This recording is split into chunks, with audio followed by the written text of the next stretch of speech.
right, here is game two. Shakhriyar Mamedyarov won the first one against Nodirbek Abdusattorov, and here he has the white pieces. They are 13 moves into the game, and I would have loved to give you guys a little bit of a break after that marathon game, but here we go again. We love the chess, Kaya, don't worry. And I recognise this position. I mean, we're in the realms of theory, the Benoni theory. Benoni defense, the son of sorrow opening. And this is a very sharp variation, so white's won a pawn, but black has the bishop pair and black has the development. Look at white's king in the center, and I've played this before myself from the black side in many blitz games, and I've always ended up doing quite well because white often neglects the move order or fails to get their king to safety in time. I'm sure Mamedyarov, though, he's going to take the opportunity to castle.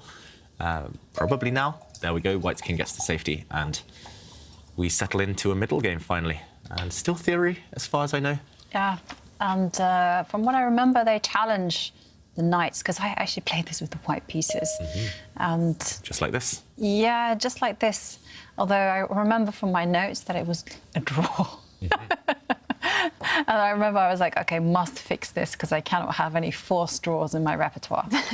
Yeah, if I remember correctly, I mean, this is years and years since I've studied this, but yeah, white can go into an endgame where he's slightly better, but it's just a draw. Yeah, like I think you do it now, like knight takes bishop. Oh, he's gone knight takes knight.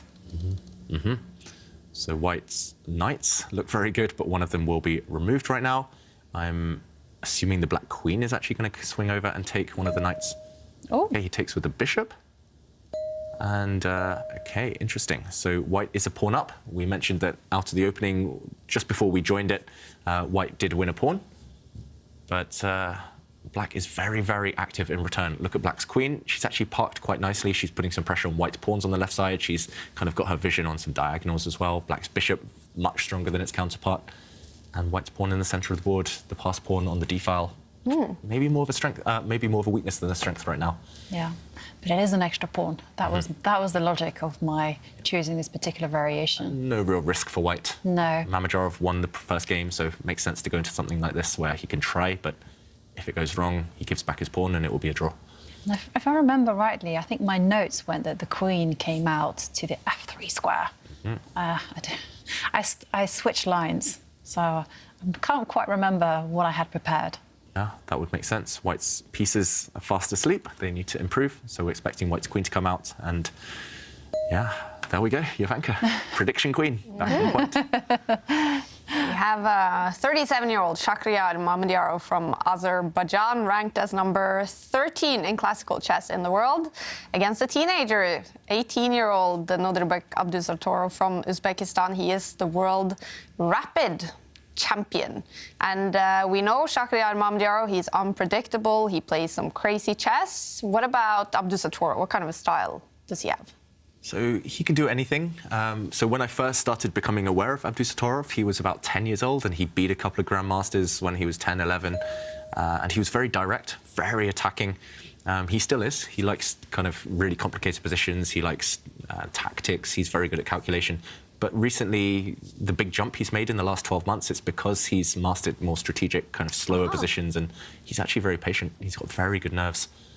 We've seen that in a couple of games this tournament when he beat Kukesh, turned things around. He was completely losing, but he stabilized, found some attacking ideas, and broke through. So he's very resourceful. I think still some work to be done in endgames. He's still a bit impatient occasionally, from what I've seen, but I mean, that's just nitpicking. That's, I mean, or he's already at a very high level. He's actually underrated, I believe. At the moment. So I feel he's 2700 strength already. He's just as good as some of these, as Kukesh and these others. But still some stuff to prove. Meanwhile, Shak moving his rook across. Yep, getting ready to support his, well, he is ready to support his pawn. That's the one big asset in the position. Yep. Abdusattorov as well, his openings are a strong point in general.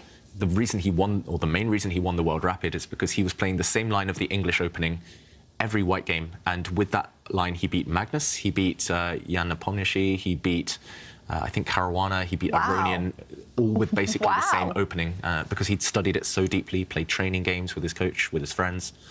He knew all the strategic ideas. And I'm expecting, if you go into something like this with black, you have to know the ideas, right? Otherwise, you're just a pawn down. So I'm expecting him to show off some knowledge in this opening. Knowledge that I don't have, unfortunately. Yeah. I kind of ran out at the same time. You mentioned this queen move. Around there, I was like, I've seen this before, but fuzzy on the details. Yeah, from what I remember, the black bishop takes a step forward and just blocks the coordination between the rook and the pawn. So just parking yourself on a nice outpost, this Yeah. rook and pawn connection severed. And I think the reason black has full compensation here, Jovanka, or mostly compensation for the pawn, is because this bishop is tied down. This bishop is stuck defending this pawn. So this bishop holds the key. This bishop is passive. Also, this rook is passive. Black's queen eyes this pawn. So if white can't move either of these two pieces, he's going to struggle to capitalize with his extra pawn in the center. And yeah, this looks very sensible to me. I love this move, Jovanka, just parking this bishop. Also, now you have access to the open file with your rook. Yeah, and I think the main move, I'm just checking the theory, the main move is actually just to say, OK, fine, well done. Oh, hang on a second, let me just check whether this one has been played before, because I wasn't expecting. OK, has been played in 2018. Let's have a look at who played it. Ooh, Wang Yue. And another Georgian grandmaster, was the Austrian grandmaster, Schengelia. Schengelia plays for Austria nowadays. Austria, yeah. So he's also played it against Vugar Gashimov, who was one of the best players in the Benoni. Yeah, who sadly passed away at a young age. Actually, one of the best friends of Mamedyarov. Oh. Yeah, an Azerbaijani player. He was, what, top 20 or so in the world, and sadly, no longer with us, but really creative and, like you said, a master in this opening. So if he plays it, then it can't be a bad move. Abdusattorov simply wants to push this black pawn forward. For example, if white moves, I'm not sure what move you play, for example, then this black pawn could push, perhaps, and this looks a bit scary to deal with. The rook coming in. Maybe you don't even need to push. At some point, you can start attacking this pawn, which is a backward pawn. You can attack it with your rook, and your bishop, remember, is staring down at it. So this is the target. Yes. Yeah. It's very difficult to unravel the white pieces there on the left. So perhaps the best thing to do is to give up a pawn. And he's pushed his pride and joy and saying to Abdusattorov, take it, but then you let me develop the dark squared bishop. Yeah. So at last. I'm not sure where the bishop's going, to be honest, because black's bishop is going back to the center. For example, you could maybe just trade off the bishops. The problem is this type of position is just going to end up level. For example, black can push a pawn and it's going to be completely symmetrical, the pawn structure, and neither side has winning chances here. So we do see black gobble up that pawn again, and he's going to put his bishop back in the center if it's not traded off. Yeah, I agree. Yeah, it is quite an even position. Yeah. Is there any hope for Abdusattorov, obviously down by 1 point, to win this game? It's not going to be easy. The problem is loads of pieces have already been exchanged, most of the minor pieces. I'm expecting the bishops to come off in the next couple of moves because black's bishop is just going to be too strong. Mamedyarov will neutralize it, and the pawn structure, no pass pawns. Black does have two isolated pawns actually on the left side as well, so he will aim to trade those off. So the most shocking thing about this is that Mamedyarov, with the white pieces up by 1 point, is actually thinking about the tournament situation. He's not just playing crazy chess. Yeah, exactly. The opening choice he made, it can lead to crazy chess, but I think he was it's the type of testing type of opening that we see so much from the top players nowadays. It's like they know they've done their homework. Have their opponents done their homework? And if the answer is yes, it will be a draw. And basically, Abdusattorov had prepared really deeply. He'd studied this line up to move 20-ish, which is impressive. And Mamedyarov was like, OK, you've earned your draw. I'm still ahead in the match. Makes sense. But a pity we're not seeing any queen sacrifices or any crazy tactics. We did have that game a couple of days ago against Anish Giri. Shakhriyar Mamedyarov sacrificed 4 pieces. He won the game and later called it, didn't he say, the best game he played his whole career? Yeah, and I mean, when in your life do you sacrifice so many pieces? And I do not count blundering, by the way. Because they were beautiful sacrifices, right? They helped him win the game. Exactly. Oh, no, my queen. And not just that, but he also beat Richard Rapport in 16 moves as black with a queen sacrifice at the end. Yeah. That was just one queen sacrifice rather than the whole army, but... But it was 16 moves. 16 moves. That's, I mean, who beats Richard Rapport in general? Who beats him with black? Not many people. And who wins in 16 moves? Yeah. Also beat Magnus Carlsen, first game this tournament. He's just had some crazy results, Mamedyarov. The only thing that I would say is because he plays in such a dynamic way, it requires a lot of energy from you. So how sustainable that is, I don't know. So it's quite nice to kind of temper all this dynamism with a few games where it doesn't take too much brain power. I mean, here he's just thinking, well, black has got an active rook. I cannot let that rook just live there. So trade. Yeah, he doesn't look too energetic right now, Shak. No. I think you're right, Jovanka. He's just saying, OK, let's get this game done. Let's save the energy for the battles ahead. And Still a question now, actually, because he has to capture that rook with his queen. yeah, if he had taken with the white rook, then the black queen would have been able to grab white's pawn on a2, so white's rook is stuck where it is temporarily. I somehow think, just by Shak's body language, that he forgot about that. Yeah. I think he was just thinking rook takes rook, and forgetting, oops, some pawns are on pre. And there the queen swings across and attacks the pawn on b2. It wouldn't be advisable to be too complacent, to relax too early here for white, because still some life. And queen and rook positions, it's all about who can get the pieces active first. I mean, you can pretty much play anything and draw, as long as you don't blunder a pawn, but still some tricks in the air. Yeah. So you don't want to relax. Abdusattorov, meanwhile, looks really confident. He's like, yep, let's go on to the next one. I'll have white again. I'll try harder next time. Drinking some tea, I think. Or coffee. For coffee. Or Coke.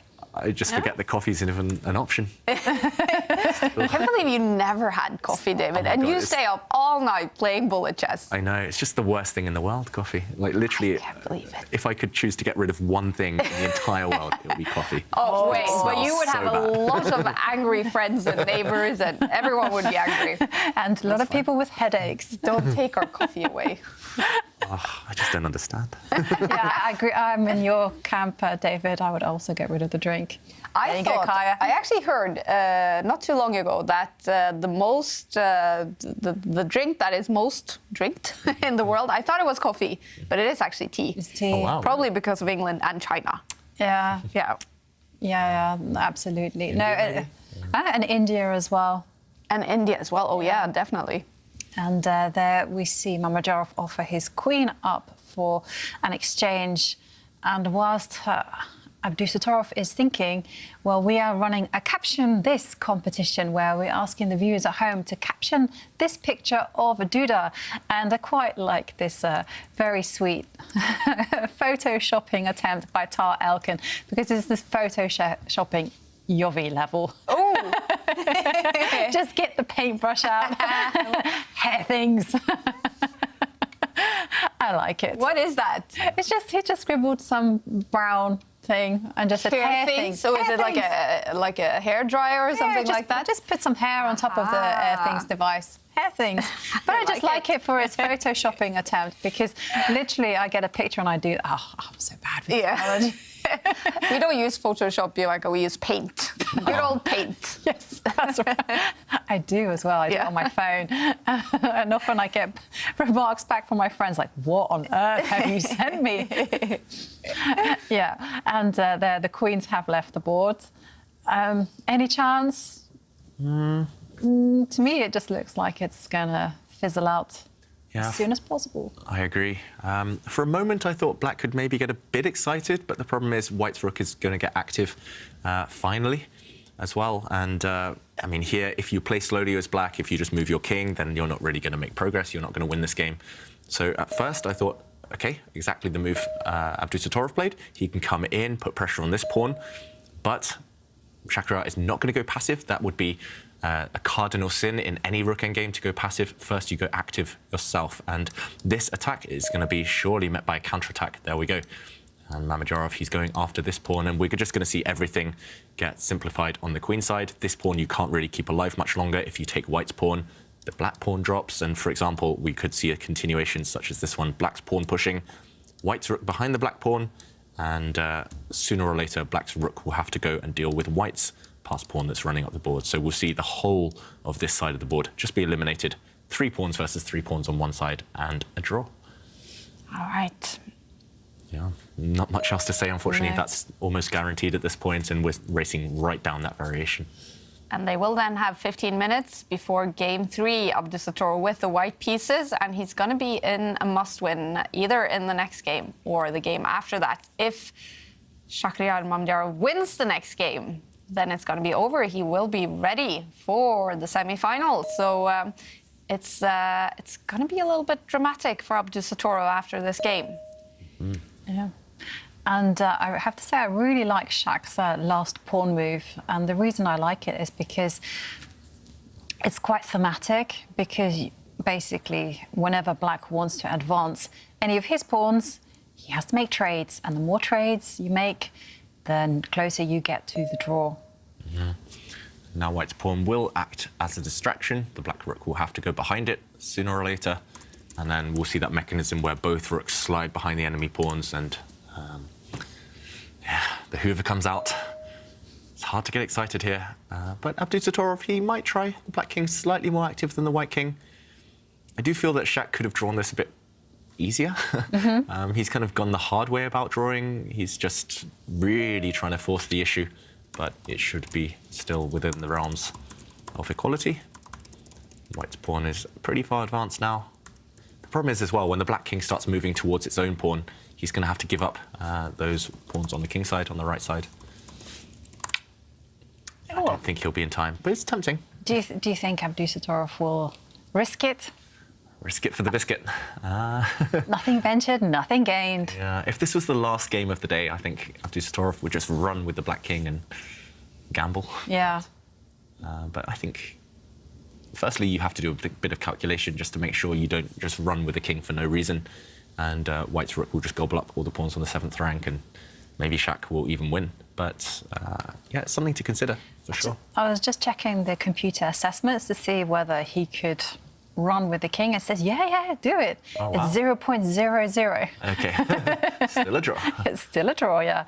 And now the best move is probably to move the rook behind the far advanced black pawn on the c-line. Yep. Don't let that pawn run much further. You need your rook behind. I mean, maybe Shak could also consider just moving the white king, for example. He pushes his pawn. Yeah. That's fine. Just as long as you've got the plan of putting the rook behind the pawn, it's all good. Next move. You can almost pre-move now for white. Put the rook on c7. Almost. Almost, yeah. Game 2 has started now between Magnus Carlsen and Arjun Erigaisi. Remember, they are tied. It looked like Erigaisi was winning game 1, but eventually it was a draw, and now Magnus has the white pieces in that game. We will follow that later on, and we can also see that Gukesh, well, the bar is all the way over to his side, and game 2 against Richard Report, they played a draw in the first game. Maybe the 16-year-old is about to win. Yep, Gukesh is a pawn up for nothing in that game, so it's looking very promising for the teenager. Ooh. And meanwhile, we'll see a draw any moment in this one. The pawns have disappeared. It's symmetrical, no chance for either side. And we'll see the players find a way to repeat the moves, and then they will agree a draw. Yep, this one, the opening was quite interesting, but it feels like Mamedyarov pulled the brakes, pulled the safety brakes, and here we go. Any moment now. How are they still going? Why are they still going? 2 pawns can't be 2 pawns. They're doing it now. And is it a draw? There we go. We have a result. It's a draw, and that means Mamedyarov still in the lead in this quarterfinal match. He can decide it in game 3, starting in 15 minutes if he wins it. Abdusattorov, the pressure is on. He needs at least a draw, and he will have the white pieces. The final game for him with the white pieces in 15 minutes. He's gonna go for the win in that one. I feel